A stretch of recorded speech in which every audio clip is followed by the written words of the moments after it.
بسم اللہ الرحمن الرحیم اللہم صلی وسلم علی نبینا محمد رب اشرح لی صدری ویسر لی امری واحلل عقدۃ من لسانی یفقہوا قولی واجعل لی وزیرا من اہلی آمین یا رب العالمین۔ ڈاکٹر صاحب جزاک اللہ خیرا کثیرا۔ جیسے کہ آپ نے ارشاد فرمایا کہ گزشتہ پروگرام میں ہم بات کر رہے تھے امر بالمعروف و نہی عن المنکر کے فریضے کے حوالے سے۔ کچھ بات تو پچھلے ریکیپ کے تسلسل میں پچھلے پروگرام میں آ گئی تھی کہ دین کس بات کا نام ہے؟ اللہ تعالیٰ کے ساتھ، اللہ کی کتاب کے ساتھ، اللہ کے رسول علیہ السلام کے ساتھ وفاداری، اور مسلمانوں کے ائمہ اور ذمہ داروں کے ساتھ خیر خواہی، اور عام مسلمانوں کے ساتھ خیر خواہی۔ اسی تسلسل میں لوگوں کو خیر کی طرف بلانا، لوگوں کو شر سے بچانا، لوگوں کو نیکی کی دعوت دینا، لوگوں کو بدی سے بچانے کی کوشش کرنا، یہ لوگوں کا حق بھی ہے اور یہ ہمارا دینی فریضہ بھی ہے۔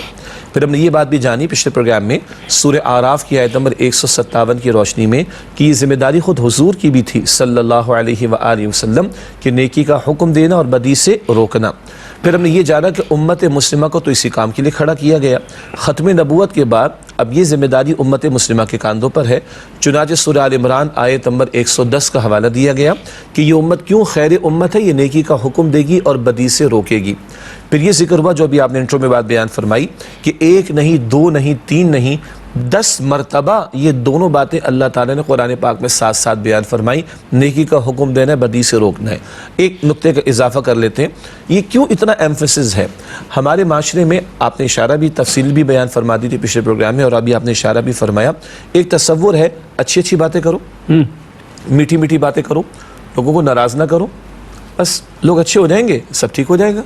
یہ فلسفہ اپیرنٹلی بڑا زبردست ہے، بڑا اٹریکٹیو ہے، بڑی اس میں آرائش اور زیبائش نظر آ رہی کہ ہاں جی اچھے اچھے رہو، اچھے اچھے بچے بنو، اچھی اچھی باتیں کرو، اچھے اچھے کام کرو، بس صرف باتیں کرو، باتیں کرو، صرف اچھی اچھی باتیں کرو، اور اچھا جو چیز برائی ہے اس طرف توجہ ہی نہیں جاتی۔ جی، اور ساتھ ساتھ ایک تصور ہے کہ وہ نیکی کی بات کرو۔ دیکھو بدی کی بات کرو گے لوگ ناراض ہو جائیں گے، کسی کو بدی پہ ٹوکو گے وہ ناراض ہو جائے گا، اور آج کل تو بڑے تصورات ہیں نا، لوگوں کے جذبات کو ٹھیس پہنچ جائے گی، لوگوں کے سینٹیمنٹس کو ٹھیس پہنچ جائے گی، تو یہ تو بڑا عجیب معاملہ ہو جائے گا نا۔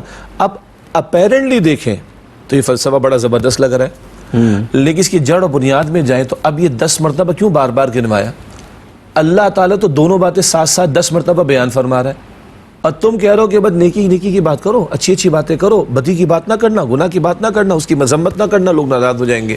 تو اللہ تعالیٰ شرک کی مذمت کرتا ہے، اللہ تعالیٰ کفر کی مذمت کرتا ہے، اللہ تعالیٰ شراب و جوے کو منع فرماتا ہے، اللہ تعالیٰ سود کو منع کرتا ہے، اللہ تعالیٰ غیبت سے روکتا ہے، اللہ تعالیٰ خیانت سے روکتا ہے، اللہ تعالیٰ وعدہ خلافی سے روکتا ہے۔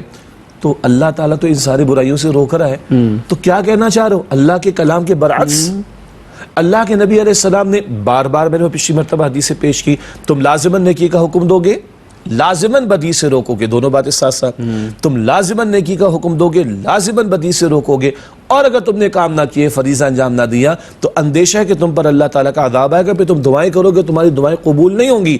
پھر حضور کی وہ حدیث پیش کی گئی پچھلے پروگرام میں بھی، ریکیپ ہی چل رہا ہے، تم میں سے جو بدی کو دیکھے، منکر کو دیکھے، اپنے ہاتھ سے بدل دے، اگر ہاتھ کی طاقت نہیں زبان سے بدلے، اگر زبان کی بھی طاقت نہیں تو دل میں برا جانے، مگر ایمان کا سب سے ہلکا درجہ ہے، اور اس کے بعد تو ایمان رائی کے دانے کے برابر بھی نہیں۔ اگر بدی کو بدی نہیں سمجھتے، منکر سے نفرت تمہیں نہیں ہے، منکر کو تم برا نہیں سمجھتے ہو، تمہارے چہرے کا رنگ تبدیل نہیں ہوتا ہے، کچھ فیل ہی نہیں ہو رہا بدی کو دیکھ کر، منکر کو دیکھ کر، تو پھر ایمان تو ہے ہی نہیں، رائی کے دانے کے برابر بھی نہیں۔ یہ ہے اس موضوع کی اہمیت کا معاملہ۔ اور پچھلے پروگرام میں ہم نے ایک اور بات کی تھی، پچھلی قوموں پر عذاب نیکیوں کے چھوٹنے پر نہیں آیا، گناہوں کے ارتکاب پر آیا، شرک پر، کفر پر، پیغمبروں کی شان میں گستاخی پر، معاذ اللہ، ہم جنس پرستی پر، ناپ تول کی کمی پر پچھلی قوموں پر عذاب آیا۔ یہ ہے اس موضوع کی اہمیت کا معاملہ۔ یہ پچھلے پروگرام میں تفصیل سے ہم نے امر بالمعروف نہی عن المنکر، جو ہمارا دینی فریضہ اور امتی ہونے کے ناطے ہمارے کرنے کا کام، اور امت خیر امت تب بنے گی جب امت اس فریضے کو انجام دے گی۔